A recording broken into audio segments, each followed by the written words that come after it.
I invite him to address the General Assembly.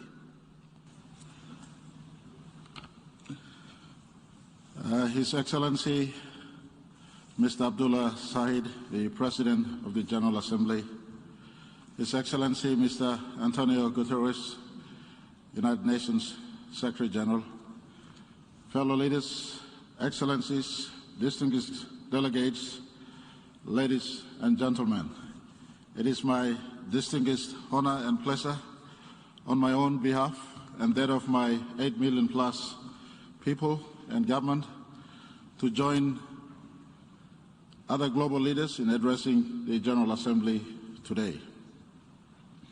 I also take this time to extend our condolences to the families in your countries, including my own country, who have lost loved ones due to COVID-19, and our get well wishes to those who are sick. I also pay tribute to the global frontline workers and service personnel who have toiled over and beyond the call of duties to care for those who are sick and vulnerable, especially our medical workers.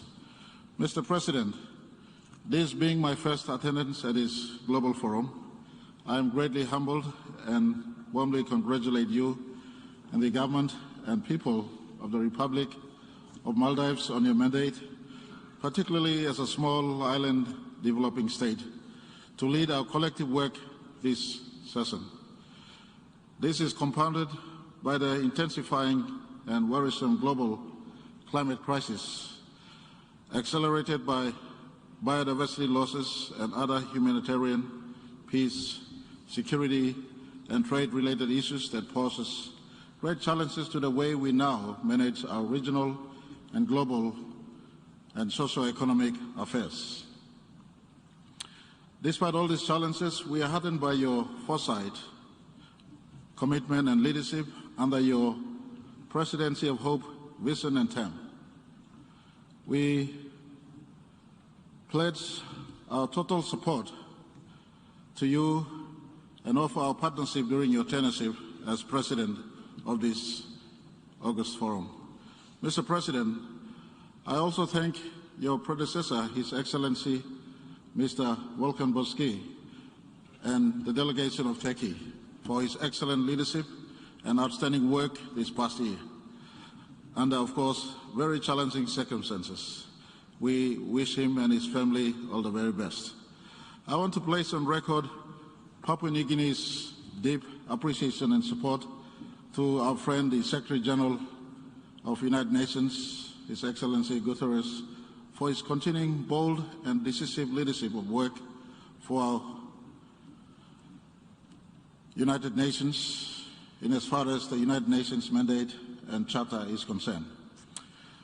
Mr. Secretary General, your unanimous reappointment for another term starting next year is indeed a clear demonstration of the confidence and trust the United Nations member states, including my own country, have in your work ethics, your strong leadership, which this organization needs at this very challenging period.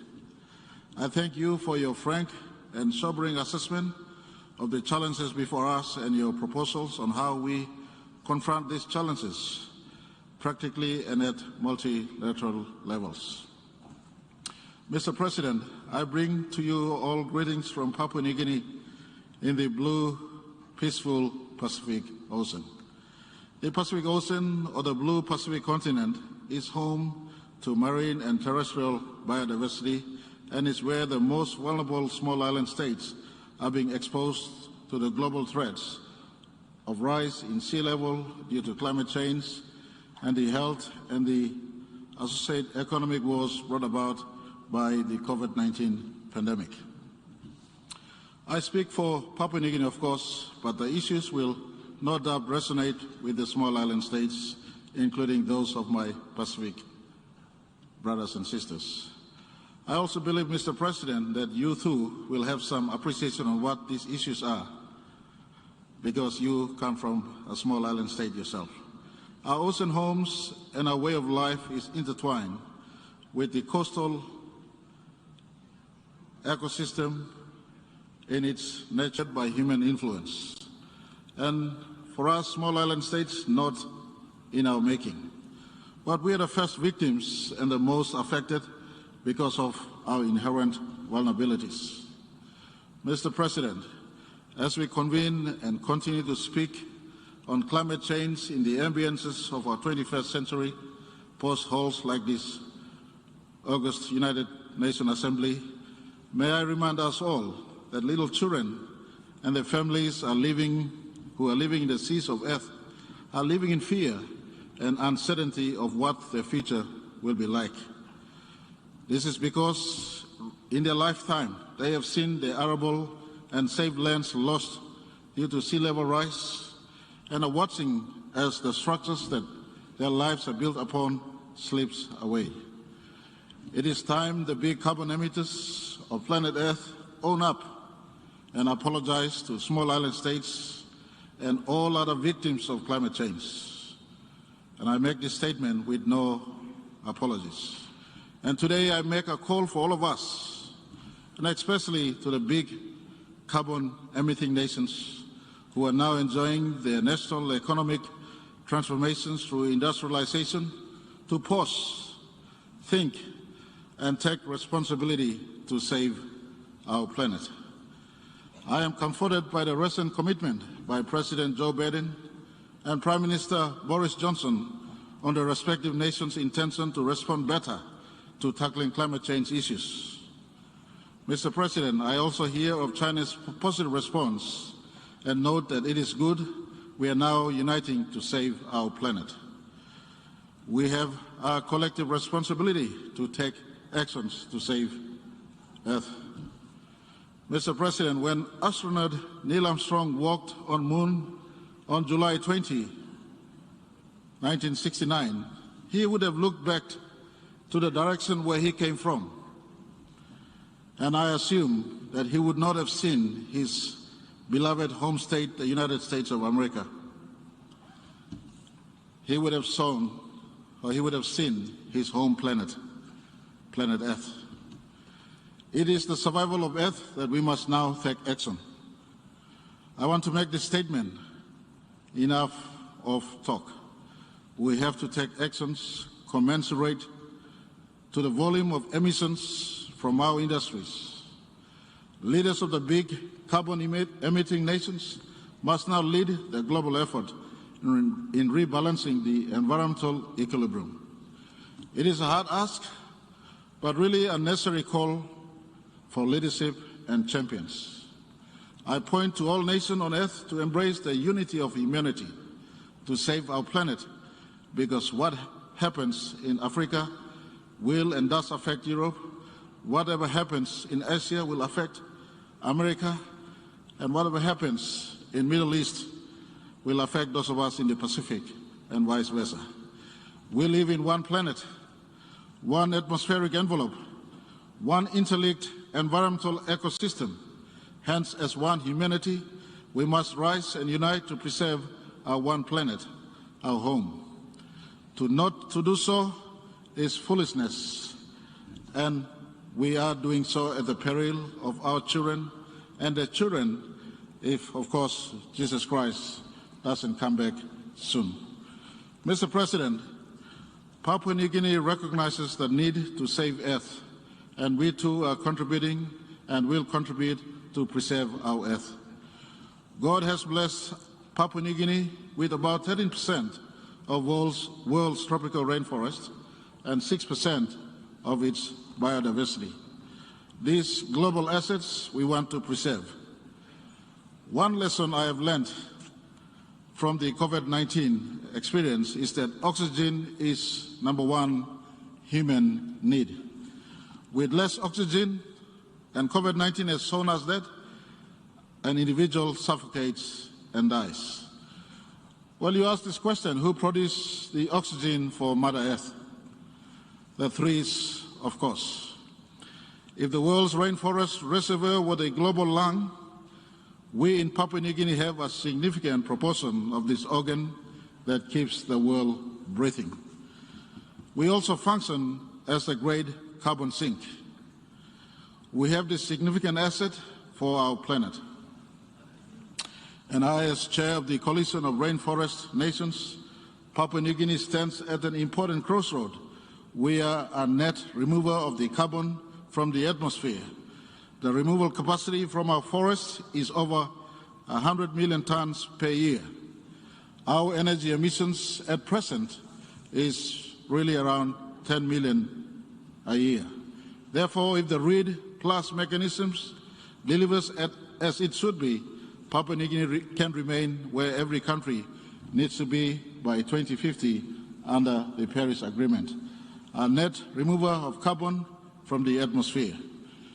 The preservation and conservation plus sustainable harvest and use of forest resources can be our commitment to you all for the upkeep of Earth, heading the Red Code Humanity that was called by our good Secretary General Guterres. The recent Intergovernment Panel on Climate Change Sixth Assessment Report is crystal clear that human actions are the cause of the worsening climate crisis. We must take action to change this trajectory.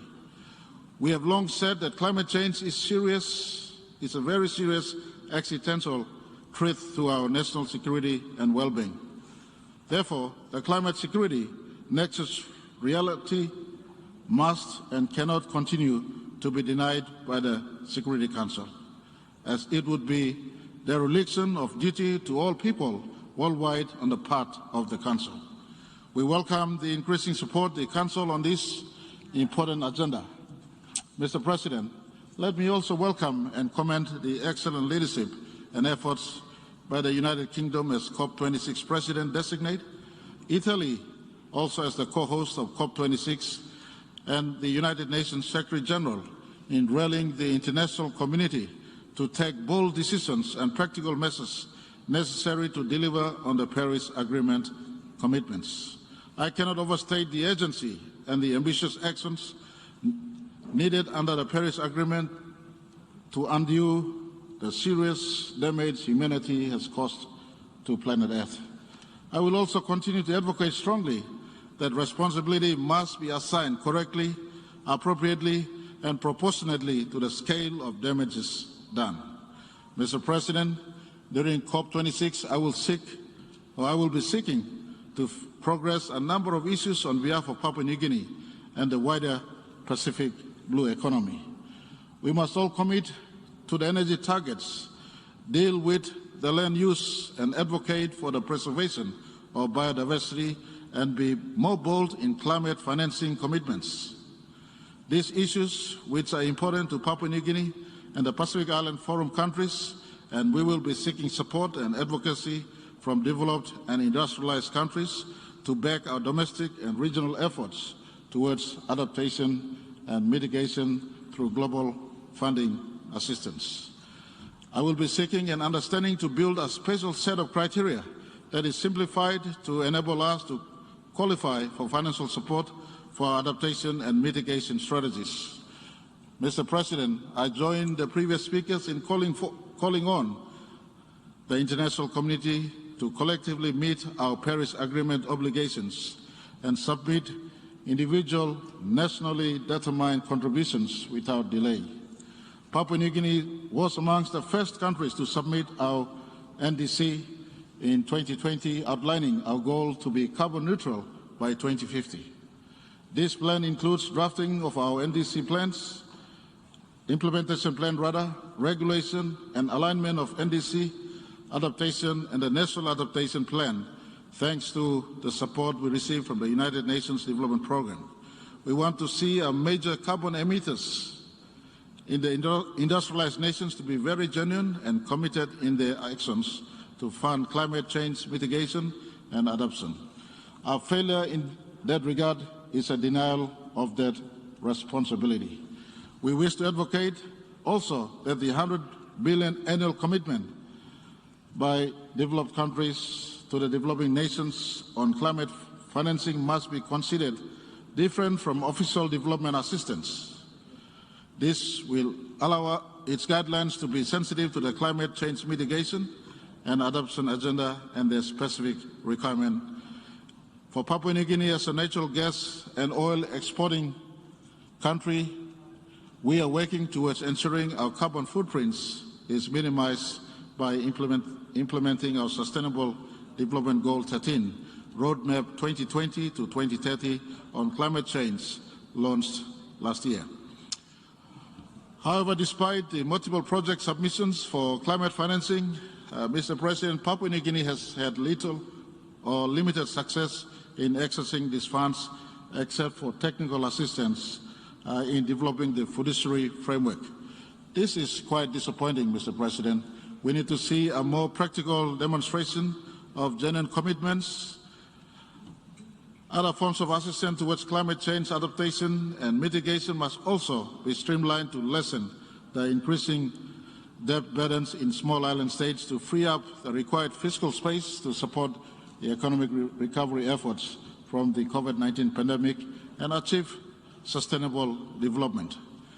I've had a call on member states to finalize a robust and fair carbon markets under the Paris Rulebook to unlock a new financing stream that better accounts for the sustainable development interests of countries like my own. This will allow us to assign our development agenda under the different but appropriate financing opportunities, as long as the guidelines are appropriate but friendly to us. Mr. President, Papua New Guinea wants to achieve both conservation and development.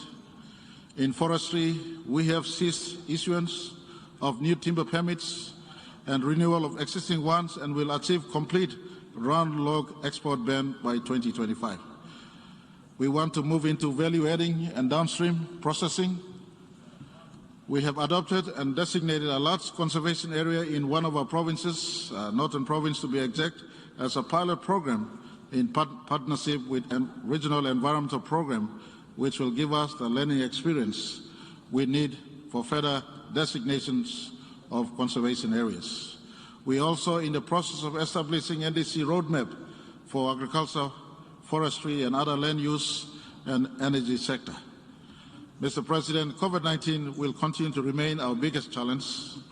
Our numbers are low in terms of both confirmed cases and fatalities at the moment. And one of the most concerning for us in Papua New Guinea is the rate of vaccinations, which is quite low. Our government took up necessary upfront ownership through the enactment of an appropriate legislation in our national parliament, which we call the National Pandemic Act in 2020. This, together with very close working partnership with our valued development partners, including our Pacific family of nations through the Pacific Humanitarian Pathway on COVID-19 program, has given us much success. We cannot speak highly enough of such partnerships, including those through the COVAX facility and with the United Nations system, Australia, New Zealand, USA, Japan, China, European Union, UK, and the United Arab Emirates, which enable us to have immediate access to essential medical equipment and supplies, including the AstraZeneca, Johnson & Johnson, and Sinopharm COVID-19 vaccines. We continue to welcome and encourage further strengthening of cooperative global efforts to allow access to the COVID-19 vaccines in countries where they are most needed. We advocate for global efforts in curbing misinformation that has resulted in low rates of vaccinations in our country, especially the Facebook misinformations that keep on going on in public space. It will truly support our efforts in building national advocacy and awareness in the efficacy and safety of COVID-19 vaccines, a program ably supported by our development partners, including mostly notable the churches and the United Nations Country Office. We have to do all of that while keeping a very close eye on the general health sector of our country, because we cannot afford to lose sight of the other aspects of health in our country. Our National Health Plan is ready to be launched, except for the settlement of the financing plan that matches our health plan. It will encompass facility development, capacity building, pharmaceutical procurement, and development of primary, secondary, and tertiary healthcare, as well as building up provincial capacities and the requisite capacity building and education in as far as the health sector is concerned. Mr. President, economic management for us involves taking stock of where we were and building the right structures for re-engagement with our international partners, and ensuring that right enablers are put in place to build and sustain a robust economy. It involves taking stock of our debt portfolios, reprioritizing our expenditures, and focusing on important reforms in the utility sector, infrastructure, education, health, and of course, our natural resources. It also involved taking a closer look at specific projects in the extractive industry and working with their proponents to see them come on stream.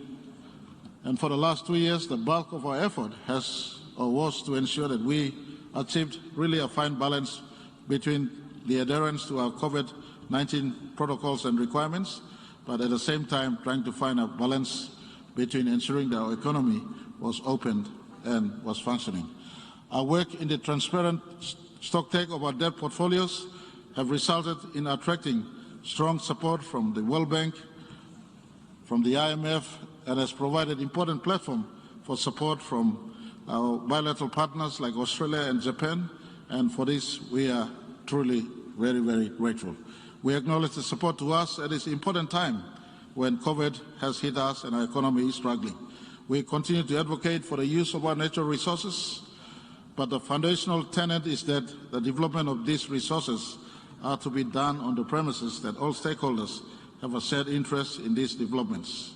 And these interests are to be fully satisfied within principles of equity and equality, where we leave no one behind, especially a country like mine, which has many different ethnicities that own a parcel of land in our country. A key area of focus is the substantive investment and development of quality economic infrastructures to link the provinces throughout my country and deliver important services to all our citizens countrywide and enhance their socio-economic opportunities.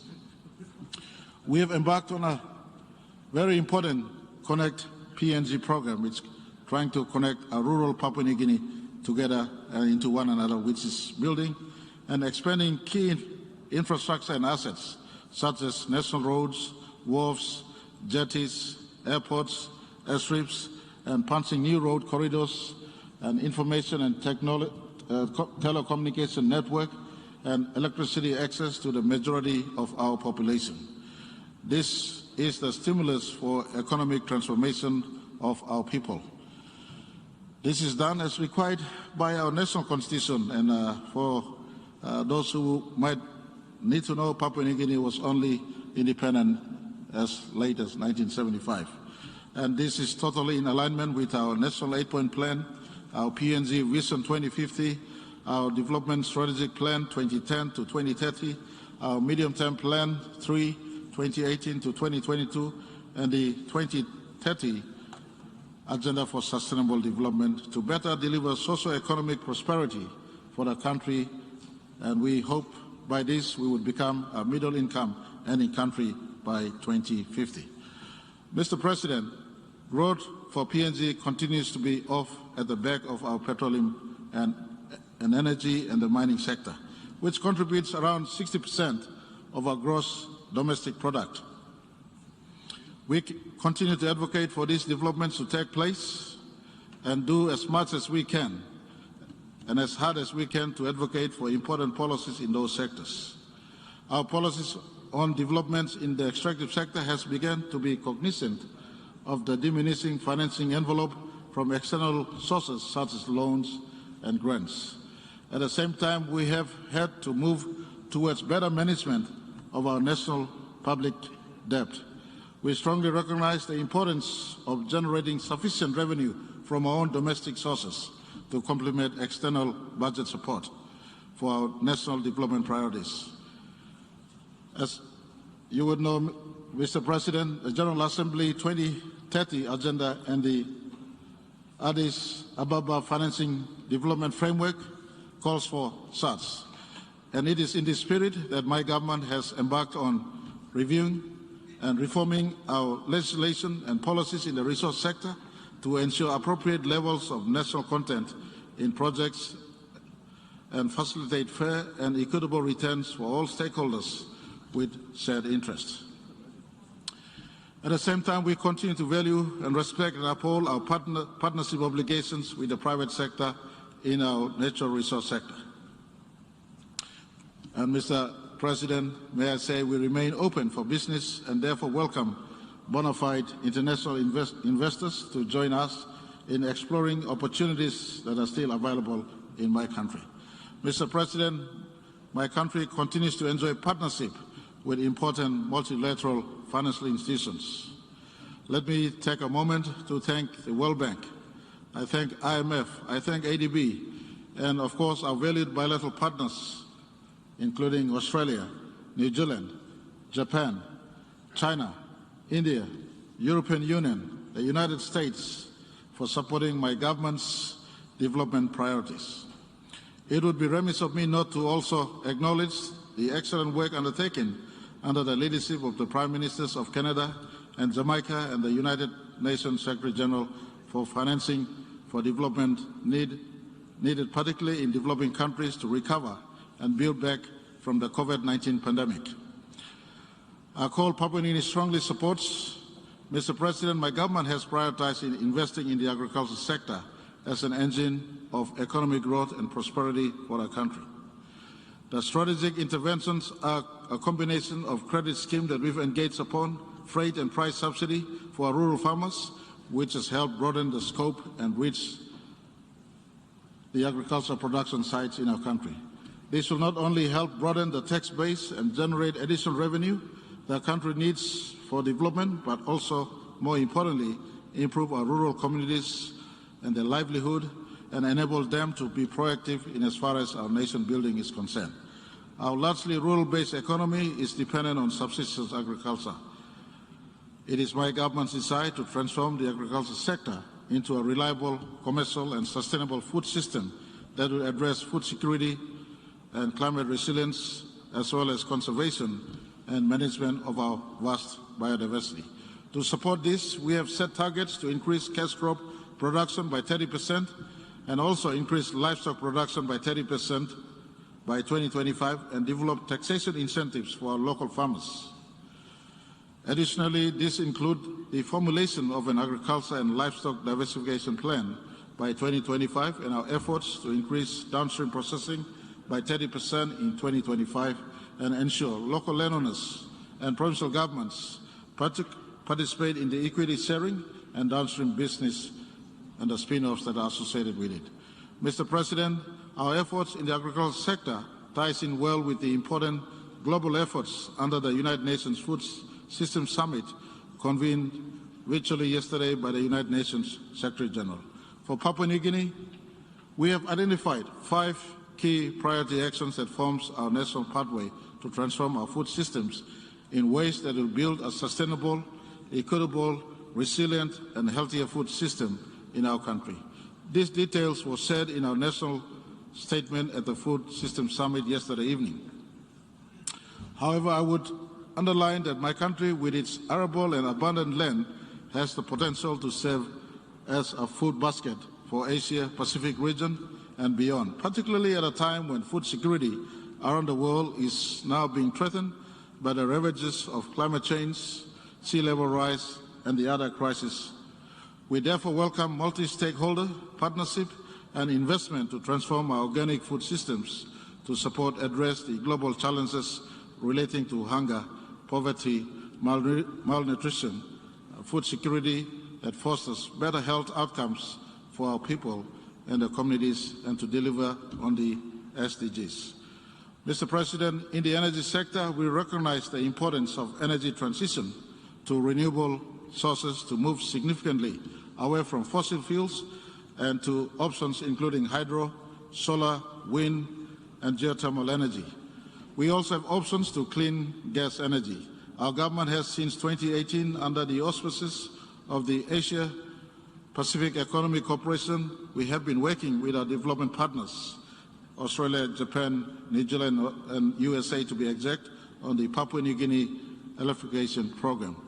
This is intended to provide reliable and affordable renewable energy to over 70% of the unreached households in our country by 2030. Enormous development outcomes ride on this program for our people. We have stark partnership with the International Solar Alliance and International Renewable Energy Agency. And let me also say our private sector has come on board, the Fortescue Metals Group, the subsidiary, the Fortescue Future Industries, to strengthen our renewable energy transformation options in geothermal and hydropower energy space. Our energy transformation will come about when the National Energy Authority is fully established. It is a very strategic act we took on early this year to separate the regulatories from the responsibilities from the generation of power, and we hope that in the not too distant future, this authority of ours will regulate the energy space to allow for facilitate more investments and developments into the different energy, especially the clean energy sources that we advocate. Mr. President, we want to recapitalize on the energy space and to ensure that clean energy becomes Papua New Guinea's main driving force. Mr. President, the virtual first ever high-level dialogue on energy convened today by yourself or the Secretary General to accelerate efforts in implementing the SDG 7 on energy-related goals and targets for sustainable development is the most timely and needed in as far as Papua New Guinea is concerned. It resonates very well with my government development priority, and we look forward to harnessing the 10-year action plan under the global roadmap to attain SDG 7 by 2030 and further explore joining an energy compact to support SDG 7 achievement by 2030, emissions by the year 2050. Mr. President, as a maritime nation with a maritime zone spanning over 2.4 million square kilometers, the ocean agenda is of immense importance to my country, and not only for the living and non-living resources, but for the value added they bring to our national assets, but also more importantly for our own identity and our own way of life as a people and nation of the seas. My government is also prioritizing and strengthening the management, the governance and security of our maritime zones under our National Oceans Policy 2020 to 2030, which was adopted in July 2020. To further complement this, my government also officially launched last year our 10-year National Fisheries Strategic Plan 2021 to 2020, which provides the roadmap and vision for a broad-based fisheries sector and industry that is inclusive and environmentally sustainable and globally competitive and promotes food security. Furthermore, it addresses issues including prevention of illegal and unreported and unregulated fishing in our country and the neighboring Pacific waters. And it also talks about domestic downstream processing that enables our people as resource owners to be meaningfully involved in the economic opportunities our sea resources brings. We call on countries within our region to be responsible in that regard. Mr. President, I am pleased to say that my government adopted and launched the country's Marine Protected Areas Policy and the National Action Plan of Action for stingrays, skates and sharks in June 2021. This policy will strengthen our efforts to better protect our marine resources because we are an epicenter for global marine resource and biodiversity. We are grateful for the support from the Global Environmental Facility and UNDP as valued development partners. In doing so, this will assist us to reach the biodiversity Aichi Target 11 to have 17% of our terrestrial and inland water areas and 10% of our coastal and marine areas protected, which we remain committed to. It is in this context, and also with the devastating wildfires and catastrophic climate change events around the world impacting adversely on biodiversity, that we look forward to a successful outcome of the 15th Conference of the Parties of the United Nations Convention on Biological Diversity that will be staged in China next month. We therefore join the growing global call for an ambitious and transformational post-2020 global biodiversity framework that can help us implement fully our national commitments to protect biodiversity and sustainably use them for our sustainable development and also meeting the SDGs. Mr. President, regionally, I am pleased to join my fellow leaders of the Pacific Island Forum in heralding our milestone regional declaration on preserving our maritime zones in the face of climate change-related sea level rise, which was adopted last month. As large states within our blue Pacific continent and the advent of the devastation consequences of the runaway climate change and the rising sea level rise that continues to threaten our countries and the people's security and lives and livelihoods and sovereignty, this declaration preserves our maritime zones in the face of climate change-related sea level rise. It also upholds the integrity of our long-standing commitment to the United Nations Convention on the Law of the Seas as the global legal framework within which all activities in the oceans and seas must be carried out. We therefore welcome the support of all United Nations member states and the international community to our landmark declaration. My earlier remark on climate change gives us the basis to call for those support and actions.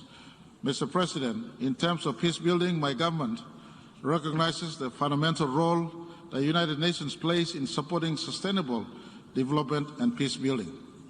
It is therefore incumbent on the United Nations to ensure that we continue to adopt the existing multilateral arrangements, including the United Nations Peace Building Architecture, the Security Council, the Peace Building Commissions, and the Secretary General's Action for Peace Initiative and the Peace Building Fund to make them relevant under evolving global circumstances to better foster and sustain global, regional, national peace and security. For us, our continuing engagements with the Peace Building Commission and the Secretary General's Peace Building Fund in recent years, and from which we have been beneficiary, further strengthens the hand of national peace and security through peace by peaceful means. This is especially true on our Bougainville Peace Agreement process for our Bougainville region and in the new initiative on peace building and sustaining peace in our two other provinces in my country. Mr. President, I am pleased to announce the Bougainville peace process continues to remain a top priority of my government. In this context, I would like to inform this August Hall that following the referendum in 2019, my government and the autonomous Bougainville government have held the second post-referendum consultation and the Joint Supervisory Board just 3 months ago, where several very important decisions to move the peace process forward were agreed upon. This included the reaffirmation of both parties to our commitment to the Bougainville Peace Agreement, the importance of a peaceful dialogue on the way forward, guided by the country's constitutional and parliamentary processes, including the respect to the outcome of the 2019 referendum, which includes the agreement to transfer all agreed powers and a joint roadmap to guide the post-referendum process. Mr. President, there is a clear recognition by both parties that much more work remains to be done in this critical phase, and that constructive dialogue, our mutual understanding and partnership is crucial for a lasting political settlement to the autonomous region of Bougainville. And let me place on record my appreciation for United Nations in their help and leadership or assistance on the Bougainville issue that faces Papua New Guinea. My government is also realistic about the capacity challenges and successful peace building and in our efforts to sustaining peace.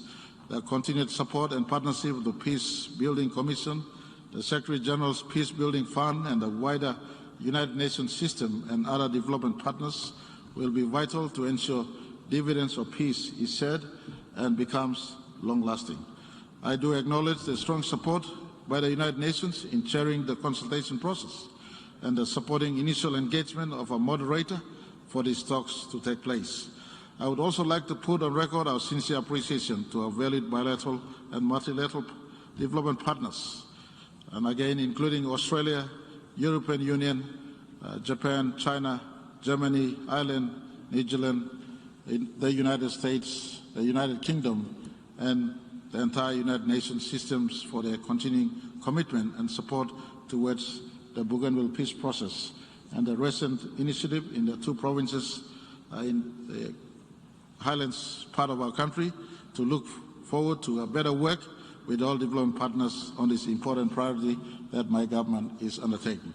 Whilst commenting on the United Nations on the peace effort in Papua New Guinea, I would also like to recall the Pacific Island Leaders Forum decision in 2019 and the outstanding visit by United Nations Human Rights Mechanism to address the alleged human rights concerns in our regional neighborhood. This visit is very important to ensure that the greater peoples of the region have peace within their respective sovereignties and their rights and cultural dignities are fully preserved and maintained. Mr. President, we also have long recognized that our sustainable development efforts will be in vain if we do not safeguard our women and girls in their human rights and preservation of the dignity and provide them opportunities to be equal development partners for nation building. This is why my government has prioritized gender equality and empowerment opportunities with policies, laws and strategies, and we have set in place, among others, the Gender-Based Violence Strategy from 2016 to 2025 and the Family Protection Act, and provided that this demographic segment of our economy specific economic opportunities to be engaged in entrepreneurial activities to empower our women and our girls. This initiative takes into account of all our international commitments and obligations under relevant international frameworks, notably the Beijing Platform for Action.